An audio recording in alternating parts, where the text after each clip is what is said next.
Mr. Aaron Ngambi, a political analyst. Good evening. Thank you for having me. It's good to be here. All right. Good to have you as well. As we dive into the discussion of the state of the nation. All right. Yes, sir. Let's dive right into it, Mr. Aaron Ngambi. Obviously, I do know for a fact that you analyze politics, and you're a political analyst trying to see how things will turn out politically. But let's begin off with understanding how you assess the political atmosphere before we get to the polls, with only 21 days remaining. Well, the political atmosphere right now is quite promising. Like you said, we have 21 days before we go to the polls. The reason why I say it's promising, it's because we have seen stakeholders, political parties, the police, the Electoral Commission of Zambia, and other stakeholders come together and try to do everything they can to make this election, number one, possible, and as well as peaceful and a fair election. What I mean by that is, in the past, we have seen that there's been some pockets of violence, accusations of violence, especially with the major political parties, the ruling Patriotic Front, as well as the United Party for National Development, which is the main opposition party. We have seen some clashes in the past, but not too long ago, we saw that the Secretary General of the PF, the ruling party, and the Secretary General of the UPND came together with the ECZ and the Inspector General of Police to sign an agreement that they will do everything they can to make sure that this election is in a conducive environment, that it is actually free of violence. So the atmosphere is promising right now. All right, and it's good that you've talked about the peace pledge and the peace accord that both political parties have signed, that is the major political parties, the PF and the UPND. Now, to what extent really do these foster implementation on the ground in having peaceful elections? Well, these are quite necessary agreements. The peace accord that you mentioned, and I think it was signed at the Mulungushi International Conference, not just between the two major players in this election, but as well as other opposition political parties that are participating in this election. There were others who were there. And also the peace pledge, which was just, I think, 2 days ago, or just the other day. These are important because if you don't have that, then you don't have the basis for dialogue. Anything that brings about peace begins with two people that have a conflict or a misunderstanding sitting down and talking and coming up with some kind of a working relationship or an agreement. And so I know some people have criticized these two important events that have happened, but I think that they're necessary. They're part of a way that we can come together. We are not perfect. None of us is perfect. And so there will be accusations and finger pointing of one party against the other. There will be some kind of misunderstanding, and there can even be a full escalation of conflict. But if the cadres of all the political parties see the leaders coming together and kind of having an agreement, it kind of restrains them and makes peace possible. All right, and it's good you've talked about both the peace pledge and the peace accord, because these were signed at two different times, and these were signed, the first one is the one that got most reaction, where the president wasn't in attendance, because it did call every political leader. Presidents were standing, in the political parties, but the president wasn't there, and it has received mixed feelings. What's your assessment on that as well? Well, I mean, the president of this country is a very busy man. I think that he's all over the place. He has other schedules that he has to attend to. But nonetheless, at that specific event, he wasn't there, that's true, but he delegated the senior-most member of his party, who is the Secretary General, that represented him. And I think that it was acceptable with the Electoral Commission of Zambia, who called, and other stakeholders who called for that event. But I see where people can have mixed feelings about that, because other presidential candidates were actually there in person. And so maybe they were hoping that the president would show up. But I have to take you back to some of the dialogues that have been happening among political parties. You recall that not long ago, there was a consultative meeting that was called, I think it was a couple months ago, that was called by the Electoral Commission of Zambia at Mulungushi International Conference, and the president sat in. This is way before the likes of Dr. Chimba Kambuli went back to the PF. He was also NDC president at that time. So, I mean, I think that if the president has never shown up at all, then I think I would take issue with that. But at least he's shown up at some of this event, the specific one, the example that I've given. But maybe he might have some other engagement to attend to. I know that their media director of the Patriotic Front has issued a statement saying that the president at that actual day, he was swearing in other judges of the High Court. And so he had a busy schedule and he could not be there. So if that excuse is acceptable by the public, I wouldn't take an issue with it. Well, realizing as well that the president, obviously, a public outcry is that event would have carried more weight if the president was in attendance. Him being, the president of Zambia, and he's also a candidate. The public outcry says it would have carried more weight if the president himself was there. Swearing in judges wouldn't take the whole day, Mr. Ngambi. Well, I sympathize with that narrative. I think that it is true.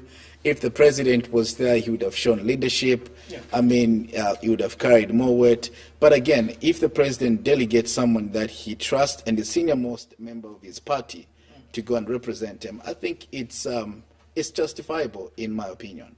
But I think a lot of lives have been lost because of political violence. Absolutely true. But also we have to remember that even the president himself has condemned violence on several occasions, even on his official social media platforms, he's issued statements. Yeah. But it's true that maybe his words should match his actions as well. And that is for the president to answer himself. All right. But as a political analyst as well, do you think to some extent this might foster less pragmatic, actions towards political violence? No, you mean this peace pledge that was signed 2 days ago? Yeah. No, I think that it gives a lot of hope for someone like me. I think that the UPND, represented by their Secretary General, and the Patriotic Front, represented by their Secretary General, came in good faith. What we want to see as Zambians going forward is, do these two gentlemen representing these two parties actually can live up to what they signed? Now, you recall that the reason why this peace pledge came about, all this idea of fighting violence, is that the Electoral Commission of Zambia itself singled out the PF and the UPND as the culprit in this election period in terms of violence. And so there was that first peace accord that was signed by all presidential candidates and major political players in this election. And then there was a specific peace pledge, which actually brought up that kind of a lifting of a ban for these two political parties. And so I'm hopeful that going forward we're going to see a lot of peaceful campaigns going into an election. All right. I almost asked you what next after the peace pledge, but you've answered that. But let's dive into the aspect of if these political parties do not follow what has been agreed between them, what should Zambia do next? Well, the ECZ has promised that they will take action. They will not hesitate to take action, whatever that means. Yeah. I don't know if they will suspend the candidates. I don't know if the ECZ and realizing as well that people have been complaining as well on how ECZ has been, for lack of a better term, putting penalties upon candidates who are at fault. Good example is Chimba Kambuli, Dr. Chimba Kambuli. People did, cry to say that the punishment that was given to him was not stiff enough for the offenses that he did. Do you believe that ECZ is putting a fair playing ground to all political parties? Well, I agree with that a notion that the ECZ was not perhaps strong on Chimba Kambuli's suspension. Yeah, I agree with that. But also we have to take into consideration that he had shown remorse according to ECZ. He had shown remorse for holding public rallies or political rallies when actually the ECZ had issued a ban on those. But I don't know if he had shown remorse with the other allegation. Remember, there were two allegations leveled against him. Yeah. One was hate speech and the other one was conducting public rallies. Yes. So I was not satisfied as well in terms of the ECZ and the way that they lifted that suspension so quick. But I have to say this, even in the case of Dr. Chimba Kambudi, I think that was his first offense.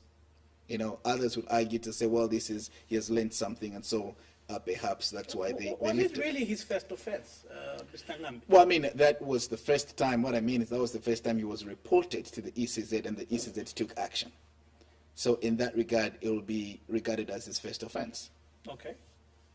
All right. So now, what should be done for other cases that might come up even after signing the peace pledge and the peace accord? Because we do know for a fact that without implementation, this is just simply lip service and signings on paper. What should be done from both the Zambia Police and the Electoral Commission, if at all we do not see anything that has been implemented from the peace pledge? Well, the burden of proof in this is on the ECZ as well as the police. Okay, the police and the ECZ should work hand in hand to ensure that they bring about tangible solutions, if at all there are any serious conflicts going forward. Yeah. In fact, I always say that the ECZ has to redeem itself, in terms of public opinion as well as in the eyes of the public. The reason why I say that, it's because there's been so many allegations even before this issue of violence came about. Remember, there was allegation that the ECZ was not listening to the stakeholders when they decided to do away with the old voter register and come up with a new one. There were a lot of political parties at the time who said, no, you cannot do that. Let's work with the old register. But they completely disregarded that and went ahead and did what they wanted to do. So I think that the burden of proof in terms of seriousness on how to enforce this peace pledge is on the ECZ with the help of the police and other security wings. All right. With the massive political violence that has happened, that Zambia has recorded, and of course during the peace pledge yesterday, it was announced that 60 cadres have been arrested because of political violence. Does that show really a good sign? With the massive political violence that has happened, do you believe there would have been robust, arresting or charging? Because we're dealing with Zambian lives at the end of the day. Well, I have to say that shows some progress. It shows that actually the police and other stakeholders are doing something about it to arrest the situation. Yeah. The only problem I have with that is that are these arrests of the suspected or this apprehendment of the suspects being done in a fair manner? I hope it's not being done on partisan line, okay? For instance, what I mean by that is that there has been some people saying that no, the only cadres that are arrested for political violence are cadres of the opposition, okay, and the cadres from the ruling party that are perpetuating this violence are not arrested. So again, the police have to be able to show professionalism in the way they conduct this, and if they're arresting genuine people who are involved in violence, whatever party they come from, I think it's a sign of progress. All right. Now, as a political analyst, do you believe real issues, have been addressed in the manifestos, as these political parties are talking to the citizens? Well, I've read a couple of manifestos, and I have to tell you that some of them leave much to be desired. I don't think that, by and large, most of the manifestos I've read address the day-to-day lives of the Zambian people. Okay, for example, I know that I'll pick on the Patriotic Front, the PF, because they're the ruling party. Okay. Well, you can be diverse as well, and pick on other manifestos. As a political analyst, I'm sure you're up to date with other manifestos, Mr. Ngambi. I like to give an example of the Patriotic Front because they are the ones with the instruments of power. Right. So the decisions they make affect the 17 million lives of Zambians. Well, the other political parties, I know that they can come up with good manifestos or they can say all sorts of things. Sometimes it can just be rhetoric, in order to just disadvantage the ruling party. But when you look at the manifesto of the ruling party, I mean, it is talking about things that they brag about what they've done. Of course, they need to show their record. They talk about infrastructure development. But then when you look at that, you ask yourself, at what cost? I mean, we know that this government has borrowed so much in order to do roads and bridges, and flyover bridges, in a few parts of Lusaka. And yet, these roads have been overpriced. Yet you look at how much money they have contracted as debt from other countries in order to do this project is just unbelievable. So they may say this, but then some of us may take an issue with how they brought about that kind of so-called development. All right. Now, do you believe, away from the Patriotic Front manifestos, I'm sure you've seen rallies, you've seen, what is happening as these political parties are going to the electorate to initiate or entice them to vote for them. Do you believe the manifestos or what they're saying, are reaching to as many Zambians out there? Well, considering the circumstances right now, I have to tell you that the way this election has been unfolding is completely different from the way we've seen elections before. Yeah. And the reason for that, it's because we are doing this in a COVID era, okay? And so there are a lot of restrictions in terms of, as we talked about, there's been a ban on public political rallies by the Electoral Commission of Zambia. I mean, there have been health guidelines issued by the Ministry of Health so that we adhere to, these guidelines from that has to do with COVID-19. And so right now, my assessment is that it's completely difficult to read the mood in terms of who's following who. I think that most of that to be made manifest, on election day. We're going to see a lot of people show up, and however they vote, if they're going to vote for the ruling party or they're going to vote for the UPND alliance, that will actually come out through, the voting results themselves. But I have to say this, that because we are under very strict COVID regulations in terms of campaigns, and, you have to realize that what's been advised by the ECZ is that when candidates go out there, they don't have to meet crowds of people. In fact, I think the maximum is about 50. You're supposed to have a small group of 50 people that you talk to, you deliver your message, then you move on to another group, because of COVID. And so it's difficult to gauge, because the 50 that you talk to as a candidate now, let's say, for example, I'm a candidate for the People's Alliance for Change in a constituency. I talk to these 50, I move on to another group of 50 people, and the next person coming behind me from another political party may talk to the same people. So how do you gauge on which side these people are on? It's extremely difficult. This is why I have a problem with the so-called opinion polls that have been issued of late. They're talking about this candidate is winning by 60%, and this candidate will be about this much percentage. And I ask a simple question: what methodology are these people using to come up with these figures? Who are they talking to? How are they going around the country and conducting these so-called opinion polls? So I think it's extremely difficult to gauge right now, or to tell how much following this party or that party has. If you remember, when they banned political rallies, we had one way of actually seeing how popular a political party or candidate is through roadshows. Yeah. We saw the PF conduct roadshows, we saw the opposition UPND Alliance conduct roadshows, and that was kind of giving us a picture of what could be going on the ground. But even those were suspended or banned because of COVID-19. Now, of course, realizing that this question derives from the aspect that I was watching a virtual rally today, and the opposition, leader was mentioned quite a lot of times, as they were speaking to the many Zambians watching them. And this is why I'm asking, are these manifestos really talking about issues that are affecting the Zambians? All right. And if you assess from the political rallies that these people are having, it's all about hate speech. The Socialist Party attacking the UPND, UPND attacking the PF attacking the UPND. Are they really speaking to the many Zambians out there as a political analyst? Well, I have to say that I hope this is the second time you're watching the virtual rally, because I watched it when it happened. Yeah. And I did listen that one President Hakainde Hichilema was mentioned over 160 times, okay, by the PF speakers who were at that rally. Yeah. It is true that it's concerning that a lot of rhetoric that we see now is more of, painting someone black. It's more of petty issues and politics of personalities rather than politics of issues and policies. It is true there's that element. But you spoke of the Socialist Party, for example. I'm aware that the Socialist Party has taken some jabs at the UPND, But overall, if you look at the message, that is probably about 2% of what they've said about the other opposition party. But is it necessary, even the 2%?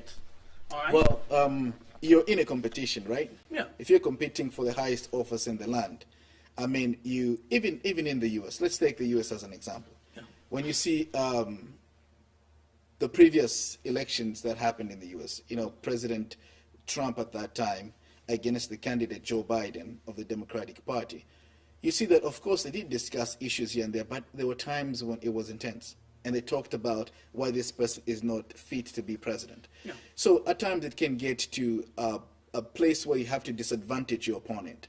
But I hope it's done in a respectful way, okay? If it is something that is, like you said, if it's hate speech or if it's enticing the public to do violence or resort to some other means, I mean, then that's not acceptable. I had a political science professor in Hawaii where I went for school who used to say that politics is war by other means. So meaning that you take your opponent head on, You have to look at every weakness that your opponent has. You discredit them in the eyes of the public, but yet you do that in a professional way. You do that with scoring points, explaining your policy positions and why you're different from this candidate or this political party. But if it comes to politics of personalities and it's petty, then I have an issue with that. All right. Let's derive from the aspect of, you did mention of the opinion polls that have been released. We did have one from the Political Science Association of Zambia, which caused many discussions and reactions from different sectors of the public. But to what extent do these particular opinion polls really foster relevance in the elections? Well, the opinion polls, if they're non-biased, they're very relevant, because at least it gives the public or the people kind of a picture of what's happening. And I would hope that right now, especially while we're not doing politics in a traditional way, in terms of public rallies, in terms of, even going door to door, sometimes people are not doing that because of COVID-19. I would hope that we have opinion polls that are not biased, that reflective of exactly what's happening on the ground. I take an issue with that opinion poll, which was done by the Political Science Association of Zambia, which is just a fairly new organization. This organization was launched on January 6th of this year, 2021. And I don't think it has any credibility to conduct an opinion poll that will reflect what is happening on the ground. I think that that opinion poll was biased. If you want to know the seriousness of an opinion poll or the authenticity of that opinion poll, you look at who's sponsoring the opinion poll, what kind of methodology are they using to be able to reach out and get their sample and be able to talk to as many people as they can. An opinion poll that you conduct online and you just hope that anyone can jump in there and log in and answer yes or no, I mean, it's very problematic in my view. But not only that, we know that there's been an opinion poll also that's come out, I think, just about yesterday, which says that President Lungu of the Patriotic Front is going to win by 60%. 60%, yeah. That's a joke. I mean, just securing 50+1 in this election for anyone, for President Hakainde Hichilema or for President Lungu, is going to be an uphill battle. 51%, 50+1% is not an easy thing in a general election. It is actually hard to get.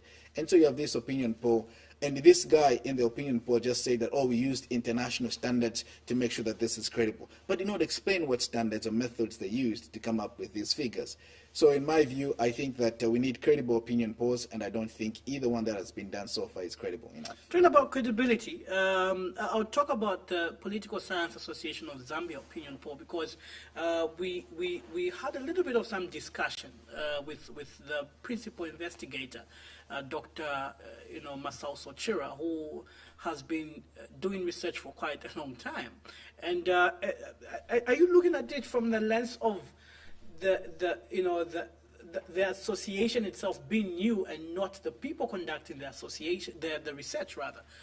Are you looking at it from, because he's a PhD holder? Yeah, I mean, just because someone is a PhD holder doesn't mean that they have monopoly. They have monopoly on wisdom, or they can do things without error. But anyway, the reason why I'm very much concerned about that one, I'll tell you, it's because the Political Science Association of Zambia, in conjunction with a company in the UK, conducted this opinion poll. And after this was done, they had an event and they presented this opinion poll to the public. and I think I'm not sure if it's Chrisma Hotel, but one of the hotels in Lusaka. Yeah. And one of the gentlemen that joined them virtually from the UK is somebody that I've been in touch with, interacted with over 2 to 3 years through social media. We haven't met in person, but I know him through social media. We've exchanged and we've dialogued. And this is the person, I've actually spoken to him on the phone as well. Yeah. And this is the person that Smart Egos, the PF media outlet, very gladly described as a professor from the UK. And I reached out to Richard Elsine. I said, Richard, I understand you're a professor because that is what I'm getting from here. Yeah. Are you a professor? And he hesitated to respond to my question and then said, no, actually, I'm a communications expert. And the PF media outlet, Smart Egos, never corrected that error, never bothered to. But they, in my view, they deliberately used that so that they can offer some kind of credibility to this opinion poll. So just because someone is a professor or a PhD holder doesn't mean that what they say is of no errors or they cannot conduct a biased opinion poll. So again, if you get a chance to talk to Dr. Chiro, ask him who sponsored the opinion poll. What methodology they used to come up with this opinion poll. He did explain the You can educate me methodology on that he used, and also it was clearly outlined on who sponsored the opinion poll, Mr. Ngambi. Who sponsored the opinion poll? You can help the public understand that. Well, it was written. It was publicly, put there. Media theory of the USA and Frontline Public Relations. Frontline is a company. Yeah. Yes, those are the institutions that came together. In your own words, do you believe maybe it was politically sponsored? Yes, I believe so. I believe that it was politically sponsored and politically motivated. By who? By the party that is being praised as going to win this election by 60% or 50% or 44%, according to that opinion Be poll. blunt about it, Mr. Ngambi. You're a political analyst. Which party do you believe is sponsoring the opinion polls that have been released? What is happening right now is that the Patriotic Front understands right now that the living conditions of the people right now in Zambia is far from how it should be. I mean, a lot, even when you look at the Virtue rally that they had, all of the speakers agreed that the prices of commodities have gone up, that the living conditions in the country are unbearable. Okay? They did say something to that extent. And yet they were pleading with the public to say that just give us another 5 years, we'll fix this, and we're actually working on this. That was basically the message. And so what I'm telling you is that they know, I think it's out of desperation, they know that things are not okay on the ground. So they have to sponsor opinion polls that will speak to their perspective and their narrative, just in the hope that it can sway the thinking of some of the voters before the elections. Mr. Ngambi, that's my view. Are you clearly declining on this special interview that PF has sponsored the opinion polls that have been released? Well, I'm saying that there's a possibility that they have sponsored these opinion polls so that they can give the public this narrative or this perception that they are winning an election. But we're not even close to that election. We're 21 days before the election. Having the possibility and clearly defining that this particular political party are two different things, and that you've made two statements just now.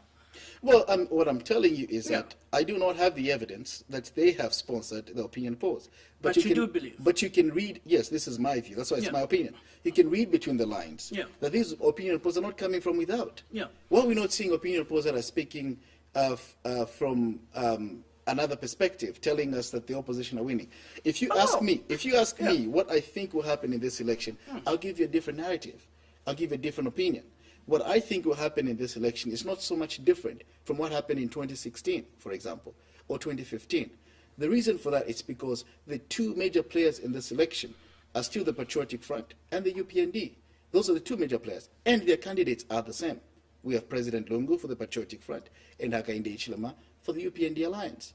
So what I'm trying to tell you is that even the voting pattern, you're going to see almost similar voting pattern as 2016. And that entails, according to me, that Northern, Muchinga, Luapula, and Eastern might overwhelmingly vote for the PF. You have Northwestern, Western, Southern, and Central, who overwhelmingly vote for the UPND Alliance. And the battle, who wins this race or who goes to State House, is what happens between the Copper Belt and Lusaka. That's my point of view. And I'm telling you that this election is close, and it's going to be difficult for either one of the two candidates to secure 50+1 in the first round of elections.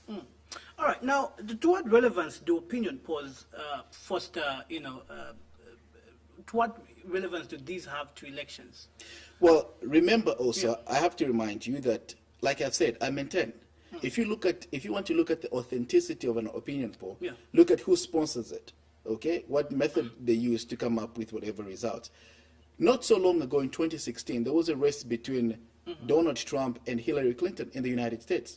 Overwhelmingly, all the opinion polls were saying that Hillary Clinton was going to win with a landslide.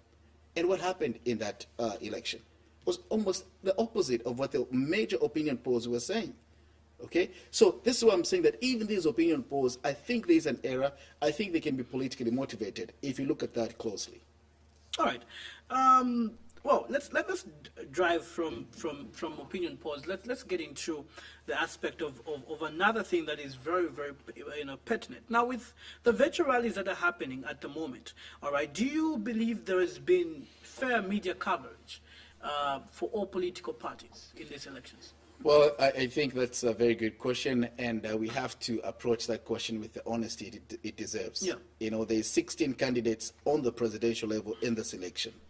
When you turn on ZNBC today, all you see is, of course, the ruling Patriotic Front and their candidate, for the most part. And I think that we can do better. In fact, I think the Electoral Commission of Zambia issued a statement in the recent past, about how every candidate needs to have at least 30 seconds on ZNBC, because that is mandated by law. Okay, the implementation of that still is much desired. I don't think that we're seeing candidates, the 16 presidential candidates every day on ZNBC.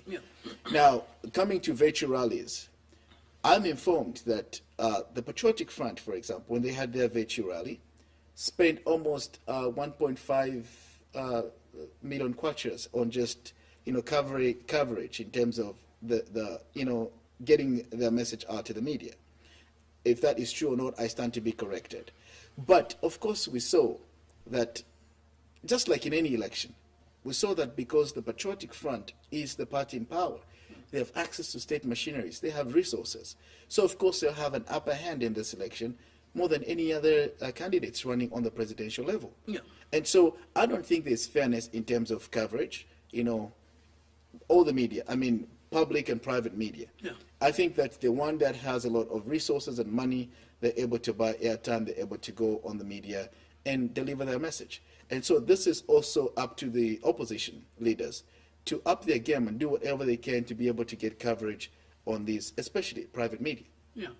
All right. What could be done, really, to foster, media coverage towards all political parties without being biased? Is it really all about the money? Well, I mean, if you're talking about all the media outlets, we have to be specific. I think that the private media companies are doing fairly okay. I mean, from the newspaper company, from the broadcasting companies, I think that if you are able to get airtime, you can get on that.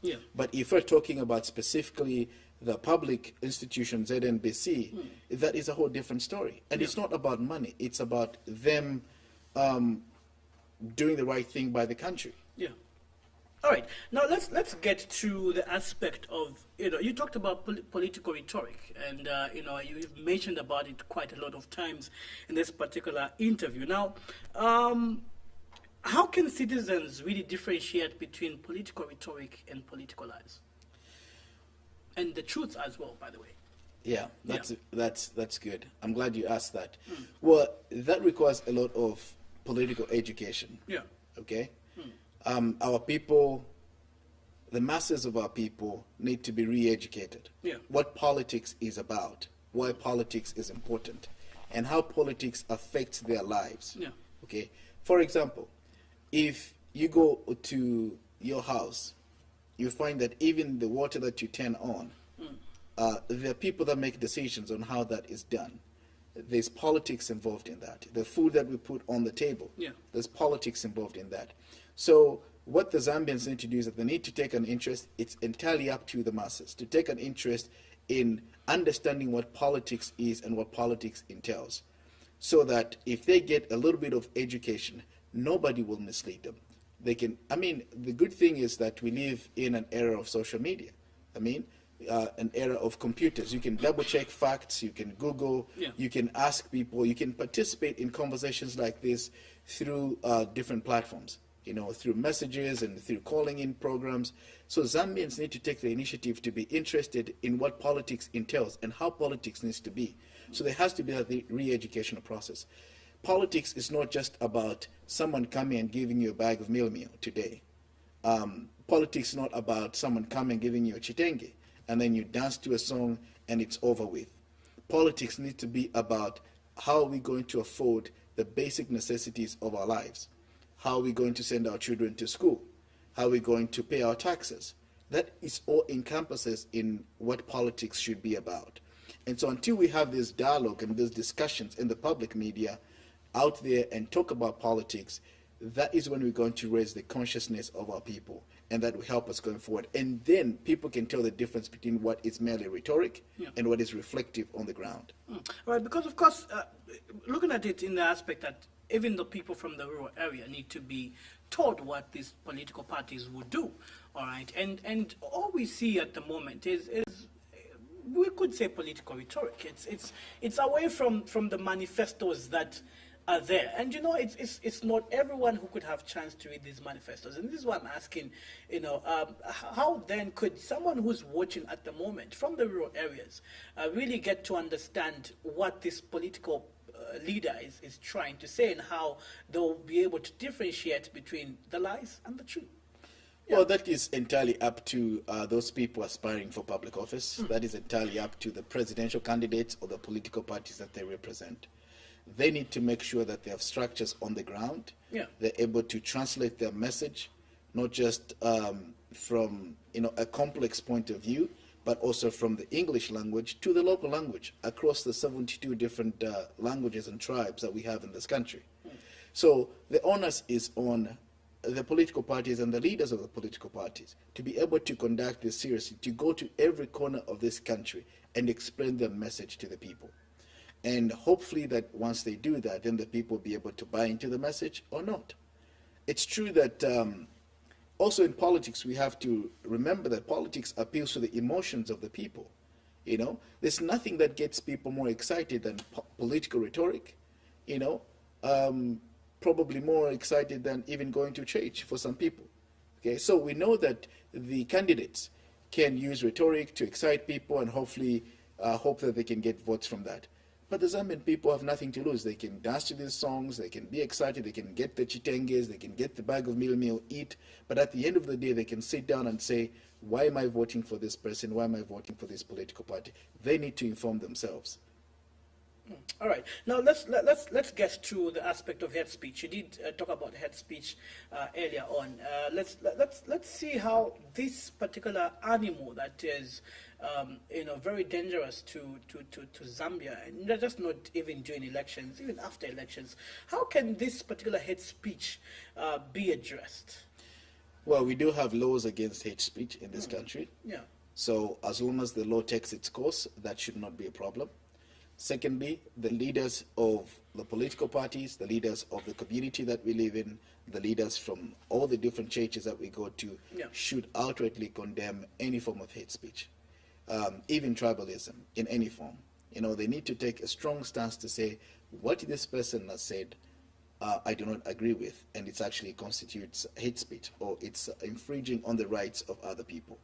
So if we have leaders from top down send that message loud and clear, and I'm not only talking about politicians, I'm talking about church leaders, community leaders, anyone that is a leader in any capacity should be able to identify what hate speech is, condemn it for what it is, even though they come from the same region or the same political party with a person that's perpetuating that hate speech. They should be able to say, I condemn what this person says, even though this person is a friend of mine or we belong to the same party.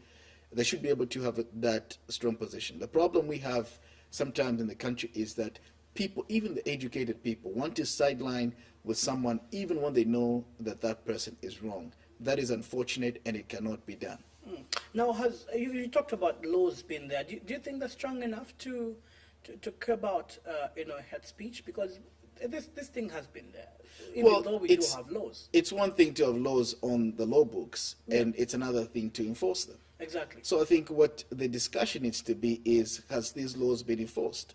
Have they been? What are the law enforcement agencies doing about enforcing the laws as far as hate speech is concerned? In your own assessment, do you believe... And I'll let the law enforcement agencies No. actually take care of that, you know? No, Mr. Ngambi, I would love to hear from you as a political analyst. Do you believe that the law enforcers are up to par with their job? Well, they are up to par with their job, but we have also seen that there's been a lot of political interference in terms of how professional law enforcement agencies can be. Yeah. So once you bring in politics in terms of, expecting the law enforcement agencies to do their job, that becomes problematic. Yeah. And so I think if they are separated from politics and they're allowed to operate professionally, I think this should be not an issue at all. All right, let's get to the level playing ground. I know we did discuss on the issue of the media and having a media coverage, but let's talk about the level playing ground for all political parties. And of course, I do know for a fact that the U.S. embassy through the interim of course the judge who's there, David Young, did speak about the aspect of not having a level playing ground for political parties.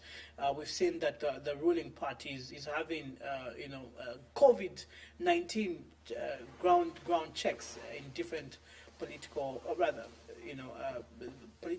different areas in Zambia. And we also have seen that the ruling the opposition party is not allowed to move anywhere.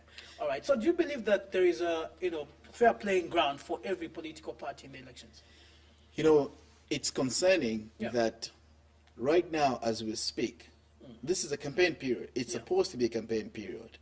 So that entails that the opposition leaders can go anywhere they want to go and be able to talk to anyone they want to talk to, as long as we are adhering to the guidelines given to us by the Ministry of Health in terms of COVID-19 guidelines.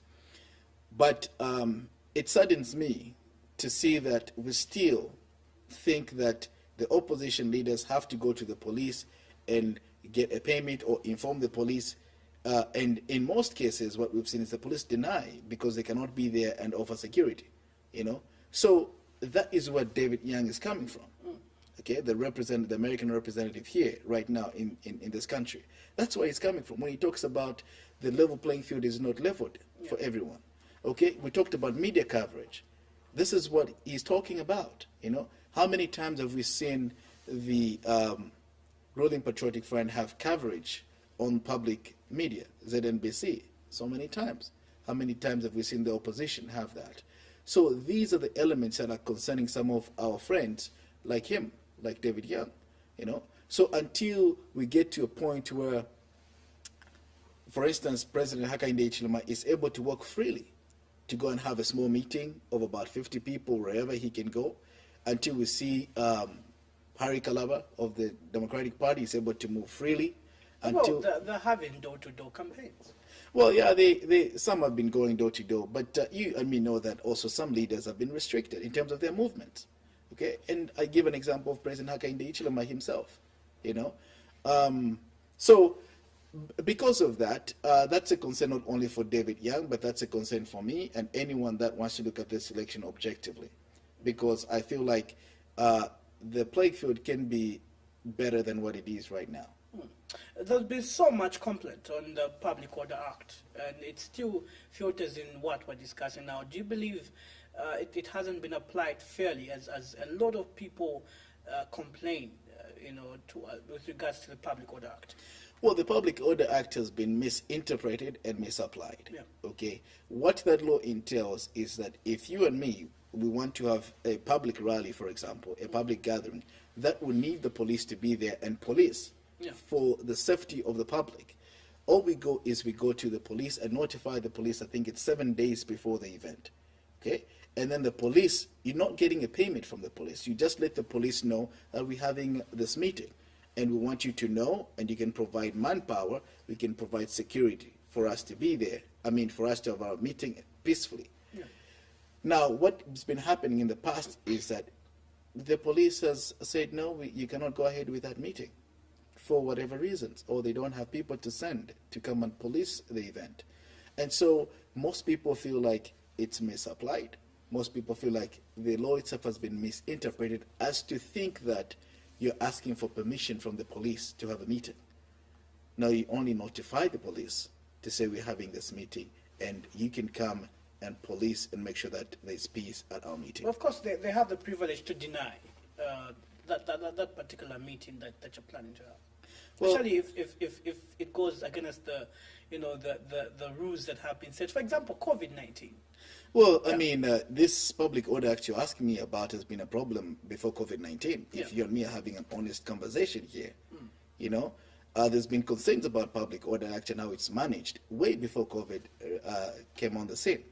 So this is not an issue now. But anyway, to answer your question, that do the police have the mandate to deny? Yeah. Well, the police can only say to you that we cannot come and police this event on this particular day, but you can put it on another day, or suggest that they on a day that they can advise you to say this is when you can have your event. Okay, so unless there's a court ruling to say you cannot have a public rally or you cannot have a public meeting, because the same constitution we're referring to talks about the freedom of assembly, freedom of expression. These are rights given to all of the Zambian people. All right. Let's dive into your expectations as a political analyst. With only 21 days remaining, 5% of the ballot, almost 5% of the ballot papers, being printed in Dubai, and we are slowly heading towards the elections. What are your expectations as a political analyst? Well, what I expect is that we're going to have peaceful election. Yeah. I'm hoping we have a free and fair election. And I'm hoping that all the candidates will feel like they've been heard by the public, they've been able to maneuver through the COVID-19 guidelines and be able to reach the message to every four corners of this country. I'm hoping that after the elections come out, the results are declared, Yeah. I hope that we'll still have peace and there'll be no disputes in terms of whatever the outcome will be. I'm hoping that even if the Zambians decide at the end of the day that they'll go with the ruling party or they'll go with one of the opposition political party, whoever wins the election will be able to resume power. There'll be a smooth transfer of power, but also those who lose in this election will concede to defeat. We have a very good precedent that is set before us. I think in 2006, when Mr. Sata lost the elections, he conceded defeat. So we've had other political players who've gone before us, politicians and leaders who've gone before us, that have shown us that even after a fierce competition, there is need for the country to come together, because the elections are just that. The elections, they come and go. All right. Now, of course, something that I meant to ask you before you go is something that has been trending of late, the issues of comparing prices from Zambian prices to other countries. There's been a lot of countries that have been mentioned. South Africa, has been mentioned. I think also Congo DR has been mentioned. And this is happening in a particular political period. It's happening in a campaign period. What would you say as a political analyst? Do you believe these prices should even be compared in the first place? I don't know what kind of economics the Patriotic Front are using, because this rhetoric is coming from the Patriotic Front side. If we're being honest, the Patriotic Front leaders... Isn't it justifiable? I'll come to that. Yeah. The Patriotic Front speakers, especially at that virtual rally, and leaders are justifying that the prices of commodities are gone up in this country, but they're not as bad as South Africa or other places. Now, let me ask you this question, just to answer that. In this country, in Zambia, when you go to buy melamine or cooking oil, most of our people buy these commodities from ShopRite, Pick and Pay, or even Pep or whatever. And these major chain stores, retail stores, are owned by South Africans. In fact, most of the goods in ShopRite and Pick and Pay come from South Africa. So are you telling me that these companies who are here to make profit, these are private companies, are you telling me that when they get the commodities from South Africa and bring them into Zambia, they are charging less and making a loss? Because these are for-profit companies. So you have to ask yourself, this comparison does not make sense at all. Okay? So why would this company get commodities from South Africa, which are, by the way, very expensive in South Africa, and they come and sell them for loss in Zambia? But yet, there's logistical costs in that. They have to pay employees. So you factor all that into this narrative that is being given to us from the PF side. It doesn't make sense. It doesn't add up. To compare these two different economies just because you want to score political points is not fair at all. So it's not justifiable. It's not justifiable. It They're doesn't saying make sense. our economy is doing better than other countries. Is that in true? their own words? Is that true? I don't think so. You know, I was asked this before on another forum, and I can go into the specifics of the economy and talk about what factors to compare. Yeah. But if you compare, for example, the exchange rate, how our exchange rate is doing to how the rand has been doing since COVID-19, because one of the speakers at that Virtue rally even read from the so-called UN declaration that prices of commodities have gone up in all of the world, you know, and Because of COVID. and because of COVID, and life is extremely hard for everyone. But yet, in South Africa, when President Cyril Ramaphosa took over office in 2018, the rand to a dollar was 1 to 17. $1 to 17 rand. And just before the looting and the rioting that's been going on of late, the rand had appreciated to $1 to 12 rands. And so, and this is during COVID. But yet for us, it's the opposite. The kwacha has been doing terrible and it keeps doing bad. It's $1 to 22, almost 23 kwacha today. So, I mean, when politicians like that speak, they select what kind of issues to talk about that suits their narrative. But in all fairness, Zambia is not doing better than other economies. That is not true. Go and ask people who cannot afford 3 meals a day. Go and ask people who cannot send their kids to school. Go and ask people who cannot even pay for electricity.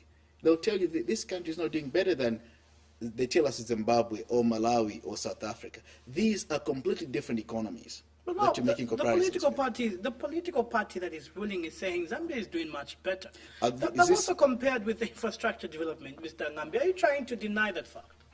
Is this what the people are saying? I'd rather go with what the people are saying rather than what the ruling political party is saying, because the ruling political party wants to renew its mandate. But hasn't there been infrastructure development? At what cost?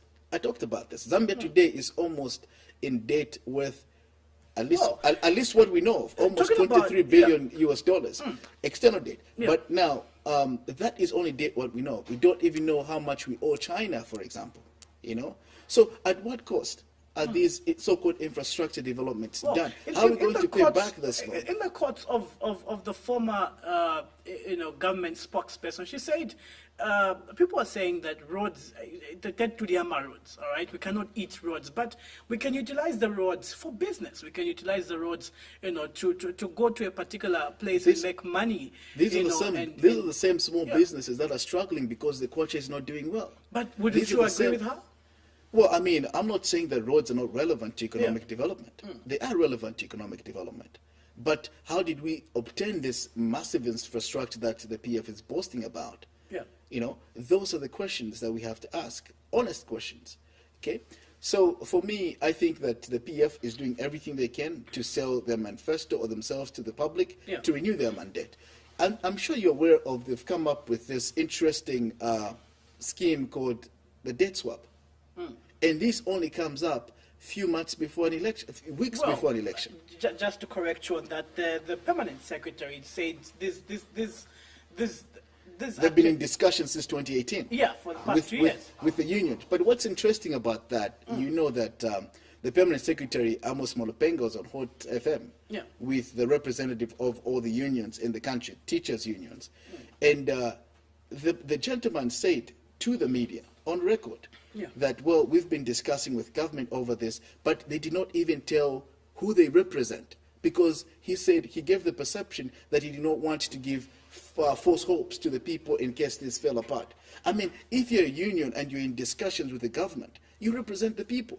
So why were the civil servants not aware of this date swap in 2018? And it only comes up a few weeks before an election. But do we run away from the fact that it has been in discussion for the past 2 years? Well, where's the evidence? Do the union civil servants who belong to these unions know that these discussions have been going on? Or are they just telling us today that these discussions have been going on since 2018 and we did not tell the union members that we represent because we did not want to give them false hopes? I mean, that is what the problem is, or the issue is. Well, you don't believe that this could be beneficial to the civil servants? No, I did not say that. Yeah, but, well, you're saying it is just happening now, and... I think it's a political gimmick. But also, I have a problem with, I mean, the notion of, employees, civil servants paying employees, and the employer government swapping debt. By the way, I think they're using the wrong terminology. Yeah. I think that debt swap entails something else when you look at it from economic terms. Okay, for example, if you're my employer and I owe money, you owe me money. The debt swap would be a situation where I come and you give me shares in the company in exchange of the debt that you owe me. Okay, so that is a debt swap. But anyway, I'm not an economist and I do not claim to be one. But what I'm trying to say is that I have an issue with this. It sounds very good. I mean, it's an exciting package for the civil servants, but I have issues with that because they're saying that if, as a civil servant, you owe microfinancing companies or commercial banks, whatever debt, okay, the government moves in and they see if they can swap this debt, and if there is whatever balance, it goes to the National Public Microfinancing Limited Company, which is a public institution. Yeah. It's owned by government. So you are transferring whatever the civil servant owes to the private companies, the commercial banks, and the microfinancing companies owned by individuals, and to the National Public Microfinancing Limited Company, which is a government institution. Are you trying to crowd out the banks out of business? Are you trying to crowd out the microfinancing companies that lend these loans? So, I mean, that sounds to me like a very good point for the Socialist Party to pick up. It's some element of socialism in there. All right, I know that credits are running, and unfortunately, we get to discuss this pertinent issue at the end of the discussion. But in summary, because I know we have 2 minutes now, but in summary, as a political analyst, what are your final remarks as we head to August 12th, 2021? Well, my final remarks are very simple. Yeah. I am very hopeful and excited about this coming election. Yeah. The Zambian people, for the longest time since we received independence, we have shown that we can go from one generation to another generation. We can go from one era to another era. We can go from one political dispensation to another political dispensation without any sort of conflict. There was a change of government in 1991 and it was a smooth transfer of power.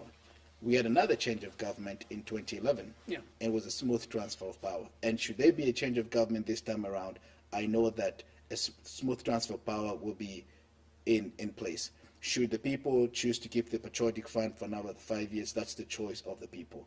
But I think that there's reason for us to be hopeful that this election will be free and fair, and that this election will be violent-free. But also, this election will be very, very, very special. It will be held under extraordinary circumstances through COVID-19. So we need to educate the public as to what to expect when they show up on polling day. Are they supposed to keep social distancing? Are they supposed to wash their hands, hand sanitize? What kind of resources will the state provide to make sure that people are safe in the polling booth and the polling station across the country? Right. These are some of the conversations we need to have going forward, but I'm hopeful that this election will be a success. All right. Thank you so much for coming. Thank you for having me. A political analyst, Mr. Aaron Ngambi, is his name, rather, and we do appreciate him coming through to discuss the state of the nation ahead of the August polls. Thank you so much to my co-producer, Mr. Mavuto Piri. I am Chisha Chola. Have a blessed evening, and of course, we are on the lookout even as we head towards the 2021 general elections.